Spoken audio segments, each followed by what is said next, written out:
Hello বন্ধুরা, শুভ সকাল, শুভ দশমী। আজকে মনটা একদম ভালো নেই। দেখতে দেখতে 4টে দিন কিভাবে কেটে গেল তাই না বলো। আজকে চলে এলো দশমী। তো এই যে দেখো, এখানে একটা ঘট পাচ্ছি। আজকে ছিল বৃহস্পতিবারের মা লক্ষ্মীর ঘট তো পেতেইছি। আর এখানে তোমরা হয়তো ভাবছো যে এটা কি বসানো হচ্ছে। আমার শ্বশুরবাড়ির নিয়ম দশমীর দিন যাত্রা বসাতে হয়। তো অনেকের বাড়িতেই হয়তো এই যাত্রার নিয়ম আছে। তোমাদের কার কার বাড়িতে এই নিয়মটা আছে আমাকে অবশ্যই জানিও। আমার শাশুড়ি মার একটা পেতলের দুর্গা ঠাকুর রয়েছে, তো তার সামনেই আমরা ঘট বসে এই যে যাত্রা বসাই। এই যে যাত্রার নিয়ম তোমরা হয়তো অনেকেই জানো, তোমাদের বাড়িতে বসানো হয়। তো এই যে দেখো বন্ধুরা, আমাদের জোড়া পুঁটি মাছ দিতে হয়। তো সে যেরম করে আমার শাশুড়ি মা আমাকে বলে দিয়েছিল সেরমভাবেই আমি বসিয়েছি। তারপরে আমার সোনা বাবার কাণ্ড দেখো। আমার সোনা বাবা প্রসাদ নেবে বলে গেছে, গিয়ে প্রণাম করছে। আগে প্রণাম করতে হবে সেটাও জানি। তারপরে রান্নাঘরে গিয়ে দেখি তোমাদের দাদাভাই আমার জন্য স্পেশাল দুধ চা বানাচ্ছে। ও জানে আমি দুধ চা খেতে ভীষণ ভালোবাসি। তো তারপরে মা আজকে ব্রেকফাস্টে বানিয়েছিল রুটি আর মিষ্টি সুজি। তারপরে আমার ননদিনীর ফোন আসে, বলে যে বৌদি আমি ঘুগনি বানিয়েছি, তুমি তো খেতে ভালোবাসো, তো চলে আসো। তো তারপরে ঘুগনি টুগনি খেয়ে তোমাদের সাথে কোনো রকম ক্লিপ শেয়ার করা হলো না।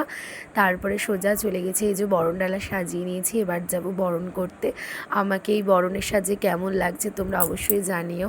এই যে ননদিনীর জন্য ওয়েট করছিলাম। এই যে তারপরে গিয়ে দেখি ওখানে কি বড় লাইন পড়েছে।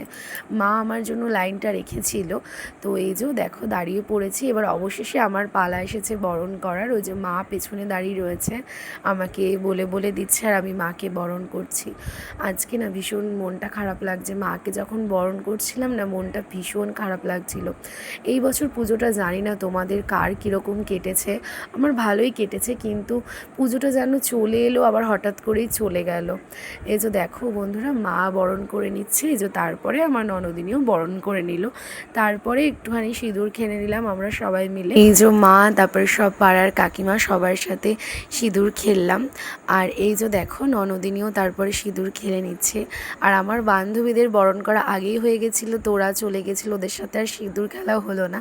তো এইদিকে আমার ননদিনী দিদিদের সাথে সবার সাথে একটু সিঁদুর খেললাম, সবাই মিলে একটু ফটো ভিডিও তুললাম। তারপরে এদিকে আমার সোনা বাবার কাণ্ড দেখো, গানের তালে তালে কি সুন্দর নাচ করছে। তারপরে আমরা তিনজন মিলে একটু ফটো তুললাম, তারপরে একটু ভিডিও করলাম। তারপরে সোজা চলে গেছিলাম বাড়ি। আর কারণ এই মুমেন্টটার জন্য প্রত্যেক বছর আমি ওয়েট করে থাকি। তোমাদের দাদাভাইকে বলতেও হয় না, আমাকে সিঁদুর পরিয়ে দেয়। তো চলো বন্ধুরা, আজকের এই ব্লগটা আমি এখানে শেষ করছি। ভালো লাগলে অবশ্যই লাইক আর কমেন্ট করে জানিও। Tata, by.